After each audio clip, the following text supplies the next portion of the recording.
Hey everyone, Beano Nintendo here, and lately I've been noticing a trend in Super Smash Bros. Discussion groups. A lot of people seem to want Kris from Deltarune as a playable character in the game, either by themselves or as a swap character with Susie and Ralsei. This wasn't really all that common of a character choice until now, but with chapters 3 and 4 marking the official paid release of the game earlier this year, Undertale fans have kind of shifted their focus over from characters introduced in that game to the ones introduced in Deltarune. And despite being a fan of Deltarune, I'm not really too keen on that. I still think that Undertale's protagonist, Frisk, makes a lot more sense as a Smash Bros. Character, at least right now, and I'm going to articulate the hell out of that point in just a moment, but first, let's roll intro. Remix! You know my name is Beano Brown, and I'm proud to be getting all my content out in Minneapolis. If you want a place for awesome videos, just head over to my YouTube page.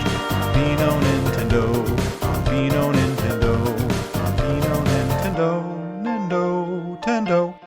When a series is introduced into Super Smash Bros., its debut character usually follows one of two patterns. They're either the main character or mascot for the first entry in the series, or the main character or mascot of the most popular or most recent entry in the series. We can call these Simons and Nesses, if you will. I picked those two particular franchises because those are both series with protagonists that change from game to game, as opposed to your Marios and Metroids, which have kept the same protagonist for 30 plus years. Usually, the direction that Sakurai and the team goes when making these choices is determined by a few factors, namely legacy, timing, reach, context, and gameplay. In the case of the Mother series, Earthbound Beginnings, or Mother 1,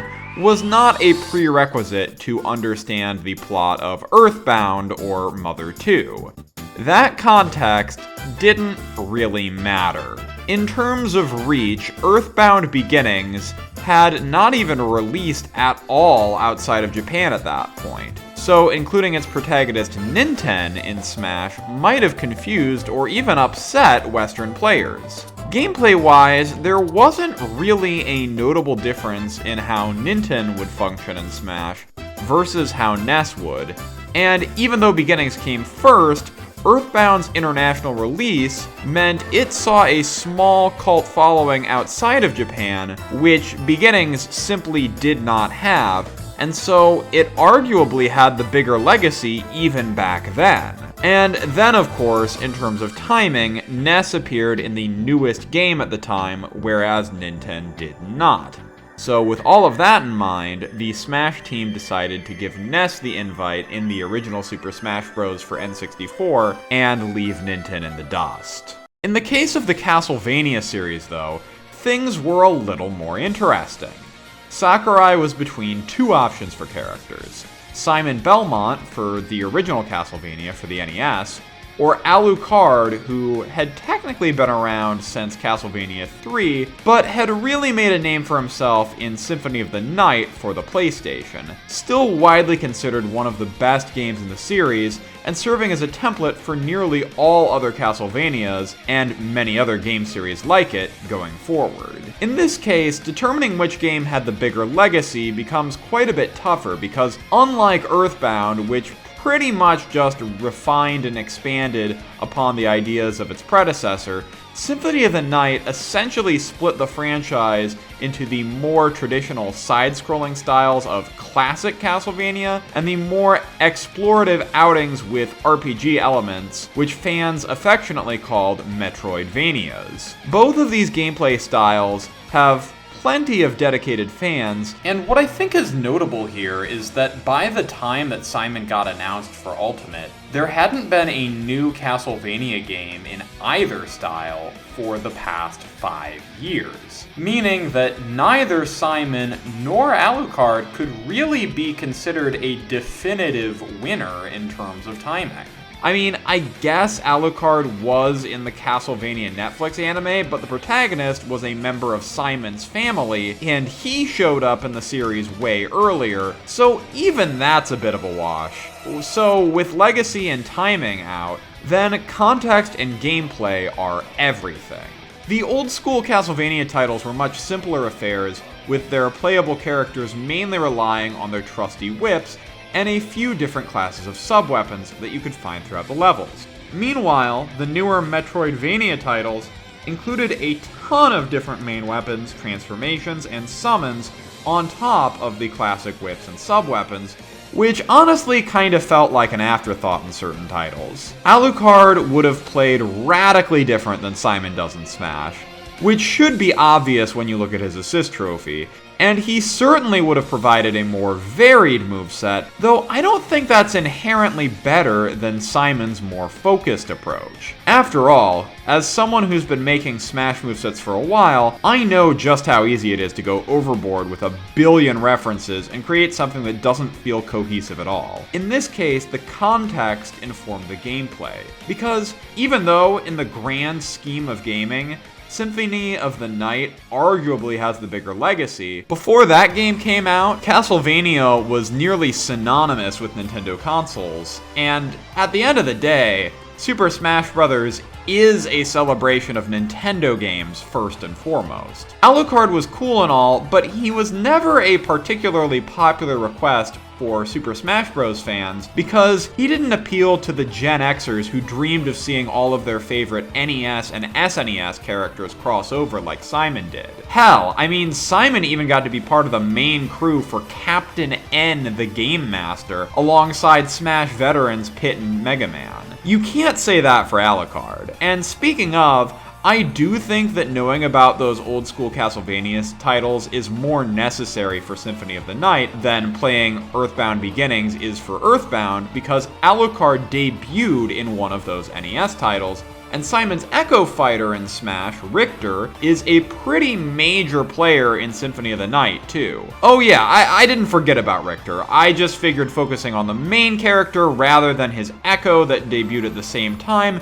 made for a cleaner parallel to Ness, but both he and Simon were included because representing the classic platformer era of Castlevania titles took priority over representing the newer, more open entries. Now, I just spent several minutes of an Undertale Deltarune video talking about two characters that are not from either game, unless certain theories are to be believed. But doing this helps us to better understand how Super Smash Bros. Characters are picked, which will in turn inform us on which protagonist from the Undertale series might make it into Smash one day. Deltarune is undeniably a big deal. There is no doubt about that, but I don't think it holds a candle to Undertale in terms of cultural impact and legacy. It hasn't beaten out Final Fantasy VII or Ocarina of Time on a massive GameFAQs bracket to determine the best game of all time.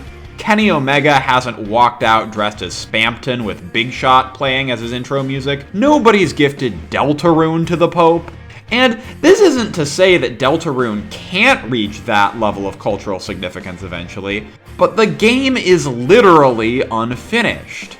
We know Chapter 5 releases in 2026, but we still have no idea on Chapters 6 and 7. I know that the Smash team has used pre-release material to build characters before, but he's never put a character in Smash when the game is only 60% out. In terms of context, Deltarune is meant to be a sort of alternate universe version of Undertale that relies on and plays with your expectations of what Undertale should be in order to tell its story. The game literally opens with a warning saying, hey, if you want to appreciate this game, you really ought to play Undertale first.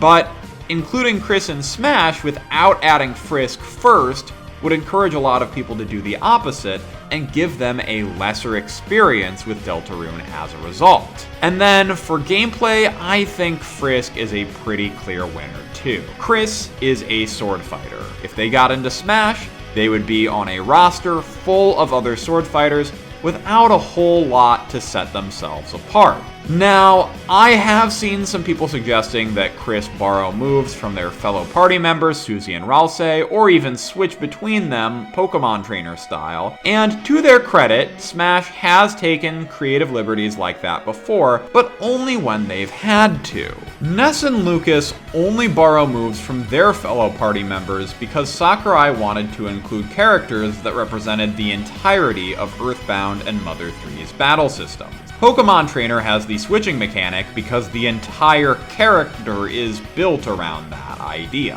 When there's a way to authentically represent a game or series through a single character, the Smash team does it. And in this case, Frisk is the way. A lot of movesets I've seen for Kris pull moves from hidden fights that players have to go out of their way to find. Meanwhile, Frisk has 9 wildly different weapons that they can switch out between every battle, and tons of other skills they can pull from specific fights and moments that are mandatory to progress the story. But beyond that, there's a gimmick that's central to Undertale that isn't present in Deltarune, which creates an exciting hook for Frisk as a character. I'm talking about the kill or spare mechanic. How would that work in Smash? Well, finally, after my longest intro segment ever, let's get into the moveset.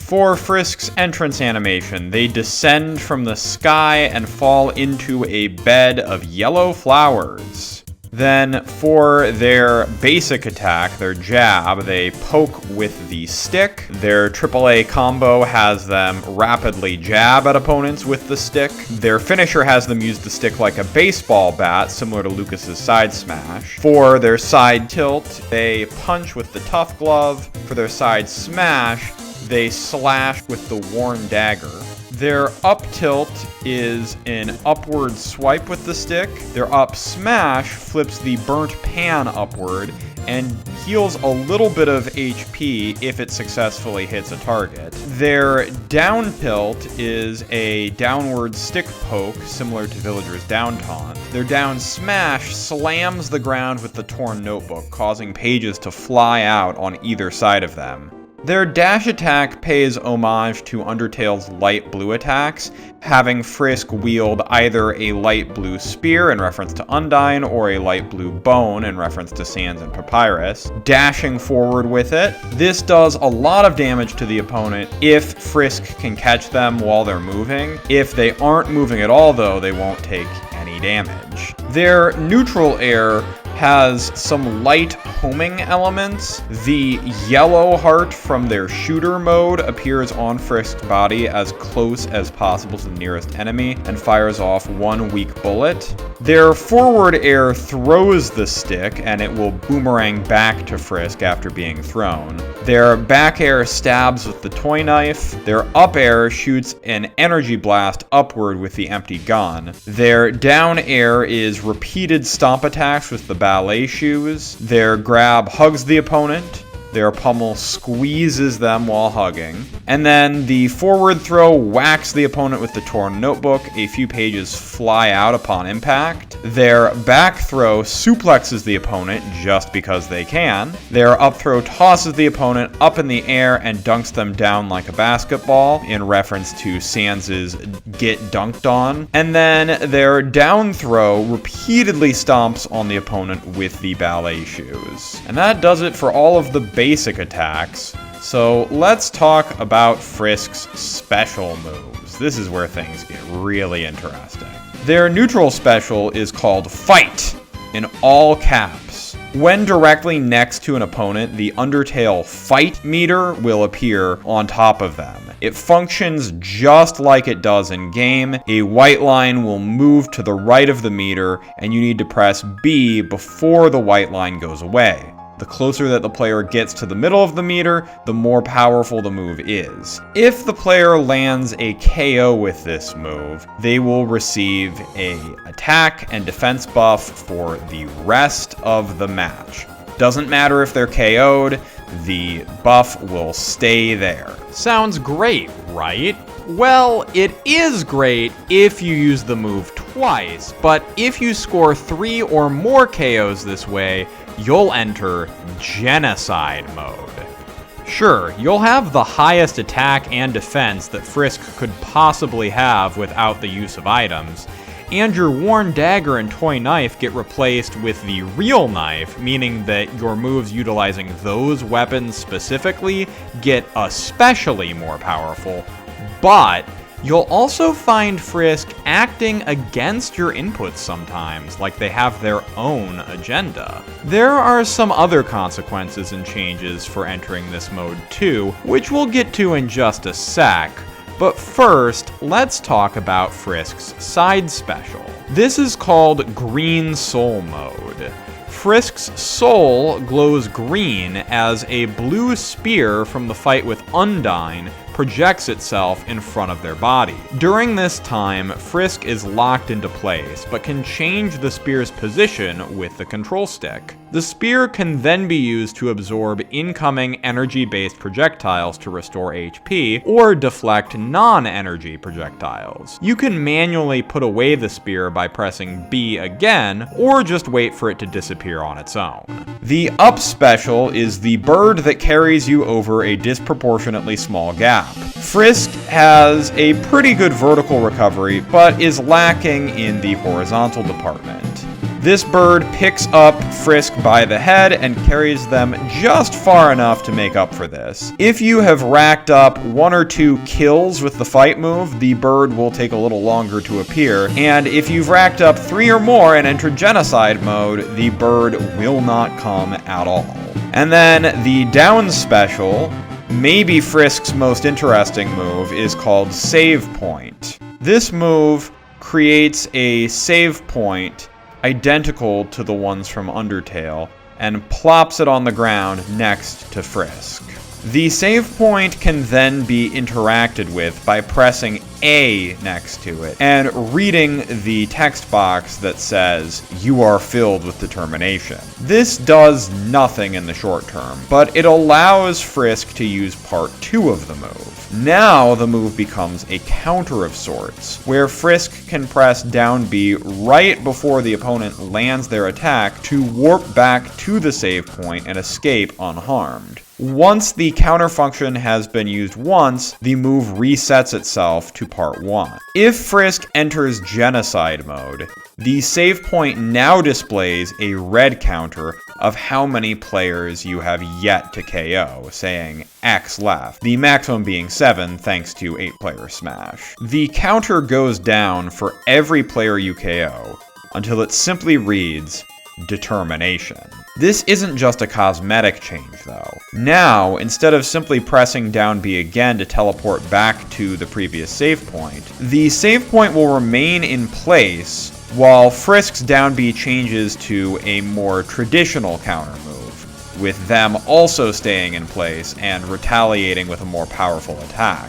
That counterattack gets more and more powerful every time the number at the save point ticks down, and the determination message marks the cap of the move's power. By default, Frisk's taunts are based on the act options they have in combat. Their side taunt is a reference to the flirt option, where they smile, wink, and make little finger guns. In the up taunt, they're referencing the compliment act option, giving a thumbs up. And then in the down taunt, they're running a finger over their neck in reference to the threat act option. But once you enter Genocide mode, all of these taunts change.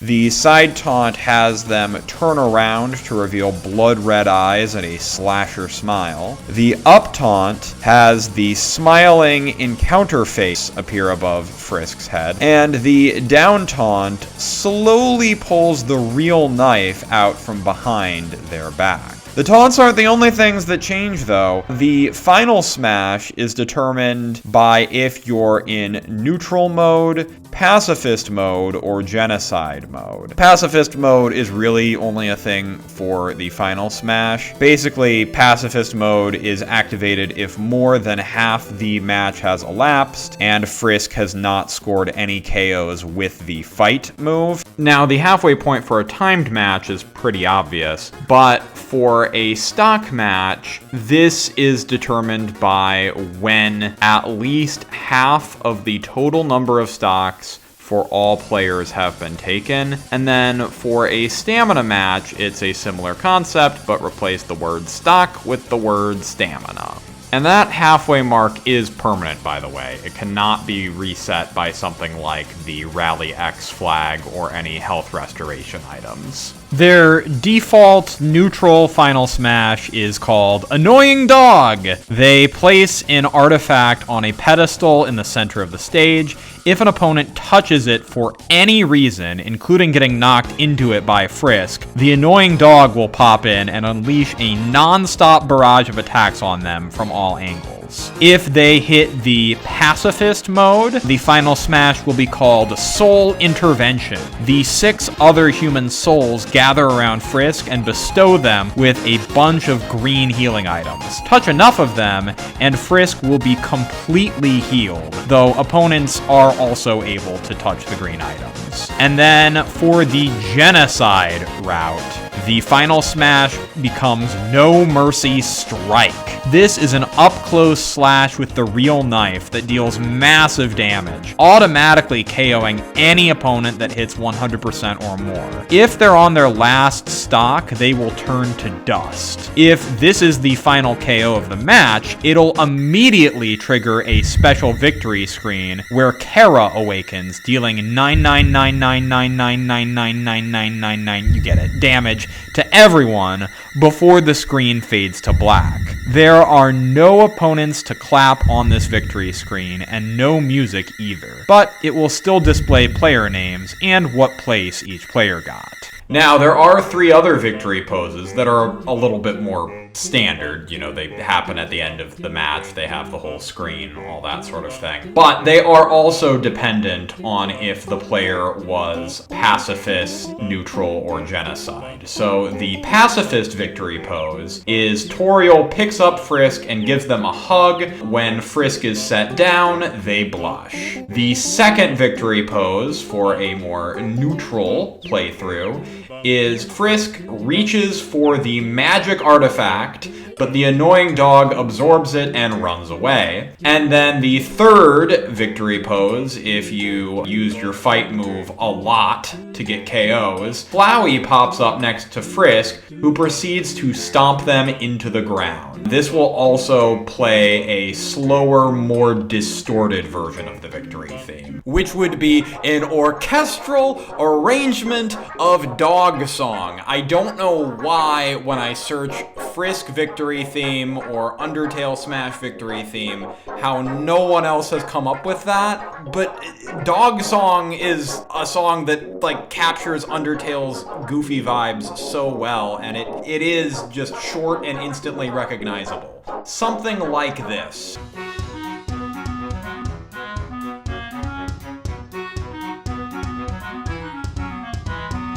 Frisk's alternate costumes are based on the 7 human souls that need to be collected in order to escape the underground, and their associated equipment. First, we have a cowboy hat costume based on the yellow soul, and its design is loosely inspired by the protagonist of Undertale Yellow. Even though it is a fan game, it is still, based in canon somewhat. Then we have the stained apron, based on the green soul. An outfit with the faded ribbon, which not only represents the teal soul, but it also represents Kris's Dark World colors from Deltarune. The manly bandana, which also represents the orange soul. The old tutu representing the blue soul. Cloudy glasses representing the purple soul. And then finally, we have an outfit that resembles Kara or Kris's Light World outfit in Deltarune. And so that's it. That is my moveset and concept for what if Frisk was in Super Smash Bros. I hope you can see now why I think this character would be better and more meaningful to add to the Smash roster than their Deltarune equivalent. But this isn't to say that I think that Frisk is the end-all, be-all of Undertale representation in Smash. I intentionally crafted this moveset in a way that references other characters from that universe with a move or two, while still leaving the door open for them to join the roster as separate characters at some point if the stars align. Speaking of, I should probably address the skelephant in the room. Sans is far and away the most popular character in the Undertale universe, and he appears in both games, so the whole Deltarune is more modern but Undertale is required context argument goes out the window with him. Hell, the dude is even my favorite character on Undertale, but in terms of Smash moveset potential, I just don't think he's anywhere near as interesting as Frisk would be. In his boss fight, we see him use a variety of bone attacks and then shoot lasers out of cannons called Gaster Blasters, and that's about it. The moveset I laid out for Frisk here is a lot more varied, and I think their central gimmick makes it a lot more compelling too, and a better representation of Undertale's overall mechanics. But this isn't to say that I'd be opposed to seeing Sans or Kris or any other character from this universe joining the roster eventually.